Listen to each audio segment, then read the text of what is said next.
गंगा, भारत की आत्मा, आस्था की धारा और करोड़ों लोगों की जीवन रेखा।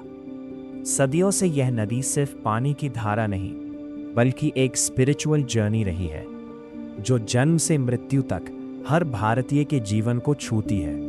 हरिद्वार से वाराणसी तक गंगा किनारे बसे घाटों पर रोज लाखों श्रद्धालु स्नान करते हैं। उनका विश्वास है कि गंगा का जल पाप धो देता है और आत्मा को मोक्ष की ओर ले जाता है।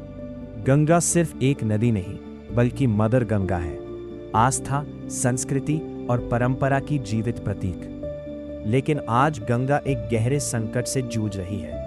औद्योगिक कचरा, सीवेज, प्लास्टिक और रासायनिक अपशिष्ट इस पवित्र धारा को प्रदूषित कर रहे हैं। जहां कभी निर्मल जल बहता था, वहां अब पोल्यूशन लेवल्स खतरनाक सीमा तक पहुंच चुके हैं।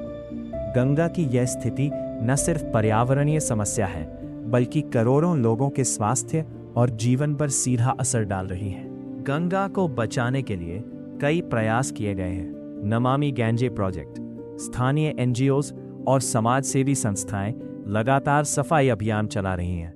लेकिन सवाल यह है कि क्या ये प्रयास पर्याप्त है? क्या हम सब मिलकर गंगा को उसकी मूल पवित्रता लौटा पाएंगे? गंगा हमें जीवन देती है, हमारी संस्कृति को पहचान देती है। अब समय है कि हम गंगा को सिर्फ पूजा की वस्तु ना माने, बल्कि उसकी रक्षा के लिए जिम्मेदारी भी लें। क्योंकि अगर गंगा बचेगी तो हमारी आस्था, हमारी संस्कृति और हमारा भविष्य बचेगा। Ganga, river of faith and crisis. यह कहानी है आस्था की, संघर्ष की और उस उम्मीद की कि एक दिन गंगा फिर से निर्मल बहेगी। गंगा बचाना सिर्फ सरकार का काम नहीं, बल्कि हर नागरिक का कर्तव्य है। अगर हम अपने घर का कचरा नदी में न डालें, अगर हम प्लास्टिक का इस्तेमाल कम करें, तो ये छोटी कोशिशें मिलकर बड़ी क्रांति बन सकती हैं। गंगा हमारी माँ है।